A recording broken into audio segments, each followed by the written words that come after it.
여러분은 지금 KBS 1라디오 최경영의 최강시사와 함께하고 계십니다.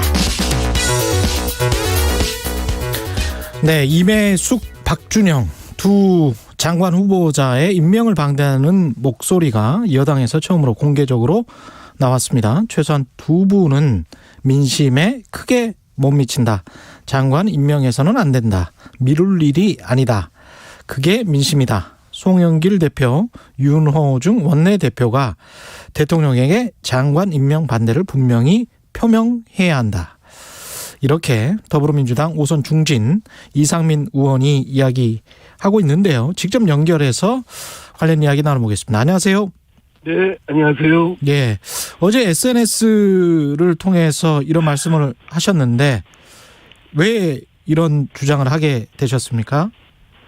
네, 민심이 그렇기 때문에 그 민심을 대변하지 않을 수가 없었습니다. 민심이 그렇다. 예. 네, 뭐 민심이 상당히 다녀보면 말씀을 들어보면 그 상당히 좀 더 갈수록 자꾸 이렇게 상황이 나빠지니까요. 예. 이 국정이 지금 해야 될 일이 산적해 있고 급한 일들이 많지 않습니까? 예. 빨리 추스려서 집중해야 될 터인데 장관 후보자 이 결정 문제로 소모적인 논란을 계속하는 건 국가나 국민으로 볼 때 백해무익하다. 빨리 그 종결을 줘야 된다고 생각합니다. 그 민심에 크게 못 미친다라고 판단하는 자체적으로도 이 의원님 생각도 그럴 거 아니에요? 그 이유 같은 게 뭘까요? 저는 뭐 사실관계가 정리 안 되고 해명이 충분히 이렇게 충분치 않아서 예. 어떤 제기된 의혹에 대한 어떤 의문점들이 깔끔하게 해소되지 않은 점이 있습니다. 예. 그렇기 때문에 마치 뭐 수사관처럼 또는 재판 과정처럼 시시비비를 따질 수는 없지만 전체적으로 드러난 그런 여러 가지 문제점 의혹들을 살펴볼 때 공직 수행을 하는데 온전한 리더십을 발휘하기는 어렵다. 왜냐하면 온전한 리더십은 국민들의 신임으로부터 나오는 건데 그렇습니다. 국민들의 신임이 없는 또는 희화되고 있는 이 상황에서는 장관 직책에 그 온전한 리더십이 가능하겠느냐 이런 근거 때문에 말씀을 드리는 겁니다. 좀 더 구체적으로 어떤 부분이 민심에 크게 못 미친다고 판단하시는지요? 예, 뭐 그 논문에 관련된 부분들은 과학기술계 분들한테 또는 학자 교수님들한테도 제가 자문을 얻어보기도 하고 그랬는데요. 예. 거의 이구동성으로 이런 것은 연구계나 또는 교수사회에서는 용납할 수 없는 일들이다. 예.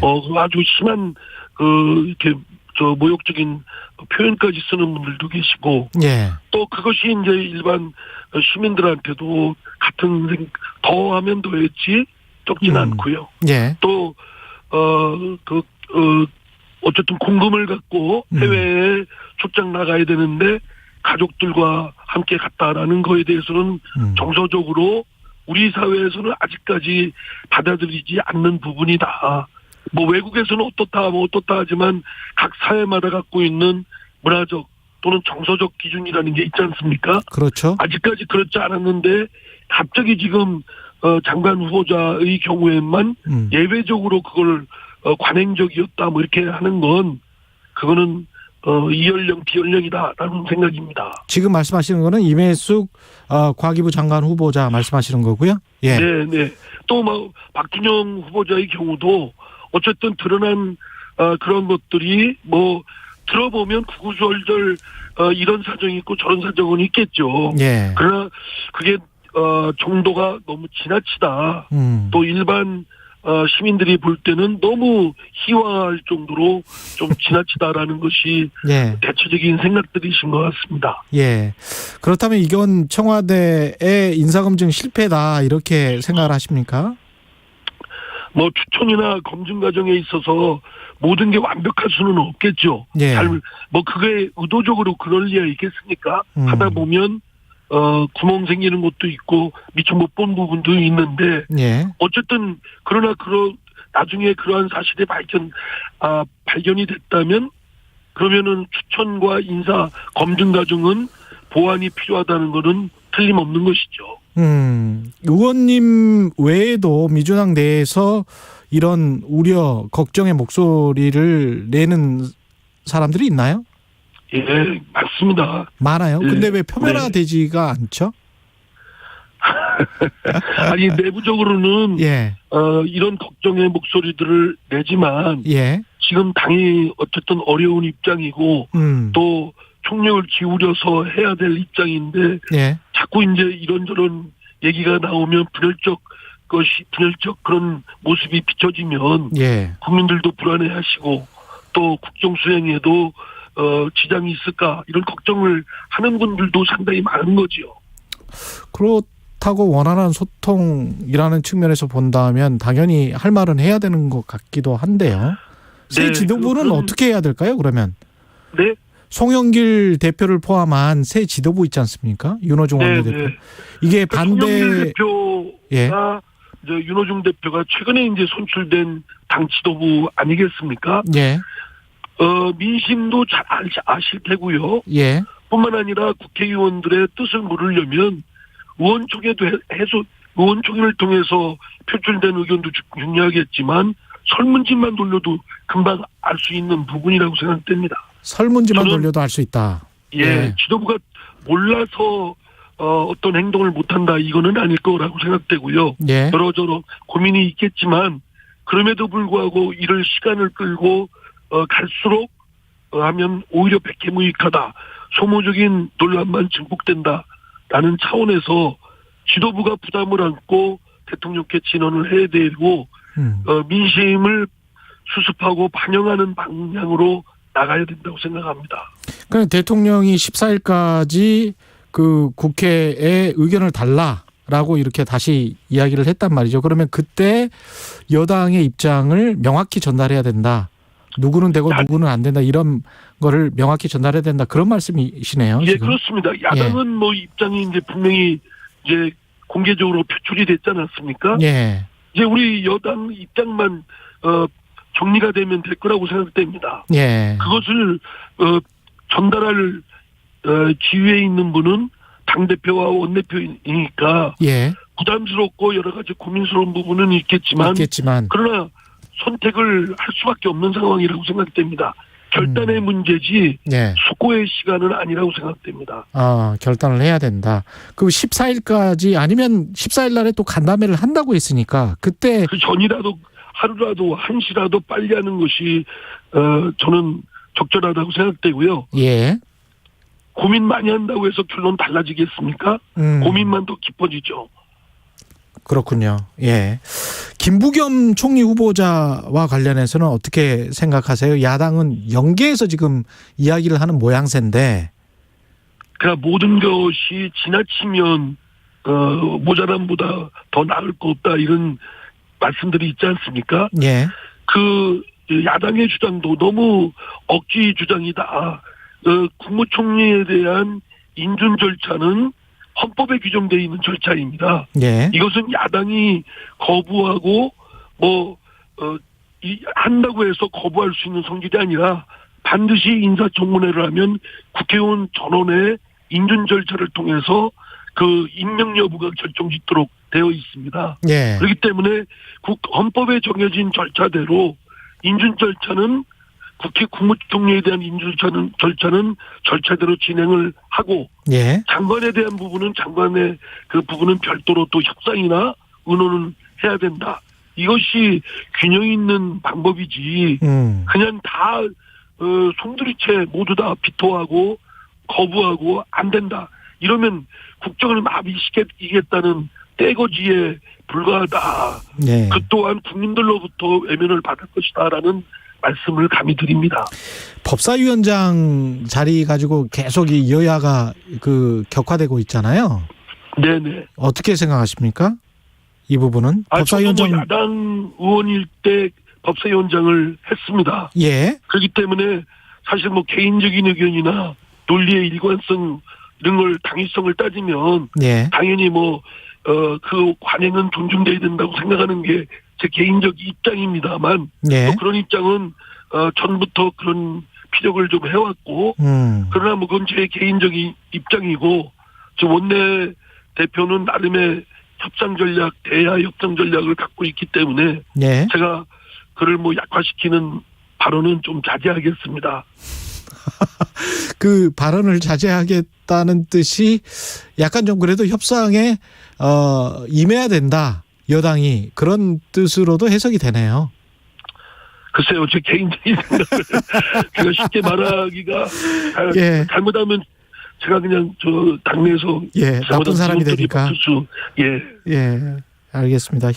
야당과의 협치의 가능성도 어느 정도 열어두고 말씀하시는 것 같습니다. 지금 그러니까 보면. 뭐 아니 어느 주제든 어느 의제든 그 배제시키고 논의할 수 있다 논의를 해야 된다는 건 있을 수 없고요.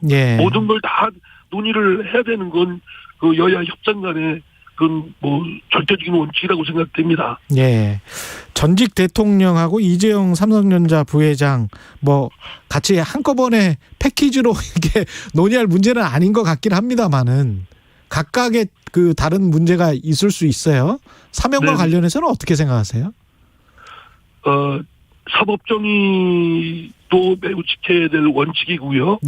또 여러 가지 특수한 상황을 고려할 때 그 필요성을 함께 저울질을 해야 되는데 저 개인적인 생각으로는 과연 이재용 부회장 건의 경우에 최근에 이제 사면론, 경제 회복이나 백신 문제, 뭐 반도체 문제를 해결하기 위해서 삼성 그 이재용 부회장을 사면해야 된다 뭐 이런 논의가 있지 않습니까? 근데 그 부분은 저 개인적으로는 납득하기 어렵습니다.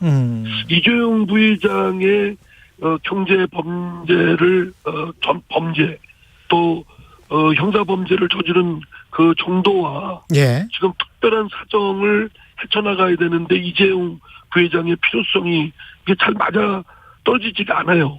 이재용 부회장이 교도소 밖에 있다고 해서 갑자기 뭐 어떤 상황이 호전되고 또 이제 바뀔 수 있다라고 생각하는 건 너무 지나친 과대한 생각 아닌가.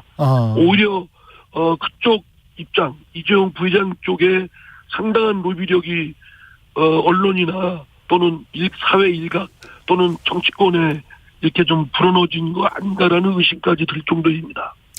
그렇군요. 그 문재인 정부 임기 이제 1년 남았는데요. 개혁이냐 민생이냐 가지고 좀 이야기가 계속 진행되고 있는 것 같은데 어떻게 보세요? 저는 지금 최고의 그 국민들의 그 삶에 대한 그 문제 해결은 민생 회복이라고 생각합니다. 지금 코로나 위기 극복해야 되고 하기 위해서 백신과 치료제를 확보해야 되고 그리고 경제에 엄청난 어려움을 겪고 있는 양극화가 심화된 또 코로나 때문에 가중된 분들에 대한 어떤 지원책을 획기적으로 하는 문제 또 청년 일자리 문제가 쉽게 풀어지지는 않지만 그러나 우리가 집중해서 해야 될 아젠다들이 있기 때문에 여기에 저는 최우선 순위를 둬서 해야 될 것이고요. 물론 사회의 여러 개혁해야 될 과제들도 해야 됩니다. 해야 되지만 우선적으로 해야 될 일이 있는 거 아니겠습니까? 그리고 그 민생 회복을 바탕으로 해서 국민의 신임을 얻은 다음에 그 국민의 신임을 바탕으로 해서 개혁도 해나가야 개혁이 속도감 있게 또 추동력 있게 유효하게 해낼 수 있지 민생 회복도 제대로 하지 못하면서 또는 온갖 문제들은 널려 있으면서 개혁한다고 하면 국민들이 뒷받침해 주시겠습니까? 그건 공허한 얘기라고 생각합니다. 이상민 의원님이 대전이 지역구시죠? 네, 대전 유성입니다. 대전 유성도 집값 많이 올랐습니까? 많이 올랐습니다. 재산세 부담이 그 부동산가 오르는 것과 연동해서 재산세와 또 건강보험료 이런 것들이 올라가서 이것들에 대한 불만이 굉장히 많습니다. 지역 주민들이 그런 이야기 많이 하죠. 누가 뭐 이사갈 것도 아니고 이거 팔아서 돈 챙길 것도 아닌데 일가구 1주택자들 같은 경우에 재산세만 잔뜩 올려놓고 이게 뭐냐 이게 하면 불만이 많습니다. 어떻게 해야 된다고 보세요? 제가 부동산 전문가가 아니기 때문에 제가 뭐 섣불리 어떻다고 얘기하기가 예. 좀 어려운 입장이고요. 상당히 복잡한 문제입니다. 나름대로 정부가 노력은 했지만 사실은 풍선 효과 뭐 이걸 해결하다 보면 저런 문제가 생기고 저런 문제를 또 해결하려고 하다 보면 이런 문제가 생기는 것이 참 복잡한 문제이기 때문에 많은 전문가들과 또 국민들이 뜻을 잘 좀 헤아려서 조심조심 이렇게 차근차근 해나가야 된다. 예. 이거를 일거에 해결할 수 있다고 생각하는 건 오히려 사태를 그르친다고 생각합니다. 네. 의원님께서 공동 발의자로 참여한 평등 및 차별금지법이 있어요. 네네. 이른바 평등법. 이거는 어떤 의미가 있나요? 인간에 누구나 존엄하지 않습니까? 예. 다 그 존엄하다는 측면에서는 다 똑같이 차별받아야 되지만 사회 구석구석에는 장애인 차별이라든가 인종차별이라든가 또는 성소수자 차별이라든가 또 경제력 때문에 차별받는다든가 뭐 나이 드셨다고 해서 차별받는다든가 이런 일은 없어야 되지 않겠습니까? 그렇죠. 그럼에도 예. 불구하고 여전히 현실은 차별이 있고 웅덩이가 파여져 있고 높다란 성벽이 있기 때문에 그런 높다란 성벽을 없애고 파여진 웅덩이를 메꾸자는 그런 취지의 법입니다. 그렇군요. 이제 뭐 이상민 의원님 뭡니까? 대통령 후보로는 나가시지는 않는 거죠? 아유, 저는 뭐 부족한 게 많은 그렇죠. 사람이 그런 걸 꿈도 못 꿔봤어요. 예. 근데 당내에서 이제 대통령 후보와 관련해서 대선 경선 연기론 이야기 나오고 당내 분위기가 어떻습니까? 누군가 대선 후보에 어떤 줄을 대고 뭐 이런 분위기가 형성이 돼 있습니까? 글쎄요, 그 의원들은 직접적으로 이제 대선 경선 과정에 참여는 못하도록 당원당규에 규정이 되어 있습니다. 예. 그래서 노골적으로 되어 있지는 않지만 친소 관계에 따라서 또는 자신들의 가치 방향이나 정치적 또 선택에 따라서 뭐 이렇게 좀 도와주고 하고 하는 건 있는 것 같습니다. 그러나 좀 뭐 나뉘어 있군요. 예. 예, 그러나 뭐 그렇게 뭐 전체적으로 분위기가 뭐 쏠려가거나 그렇지는 않습니다. 그 대선 경선을 일단 좀 연기하자. 우리가 너무 빨리 한다, 민주당이. 그 안에서는 그런 이야기가 있나요?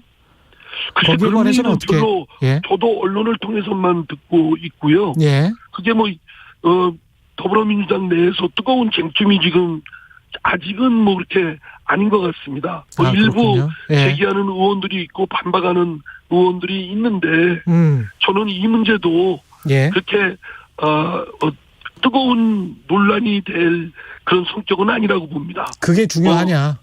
예. 그게 예. 국민들 입장에서 중요한 것이 아니기 때문에 예. 이런 문제를 증폭시키고 뭐 이렇게 논란을 벌이는 건 자승자박이라고 생각합니다. 그것보다는 코로나, 그다음에 양극화 이 문제가 제일 중요하다. 이런 제일 말씀이시네요. 중요하지 않겠습니까? 국민들 입장에서는. 예. 그걸 해야 되는 것이 정치의 역할이고 예. 정당의 역할이라고 생각합니다. 알겠습니다. 오늘 말씀 감사하고요. 더불어민주당 이상민 의원이었습니다. 고맙습니다. 네, 감사합니다.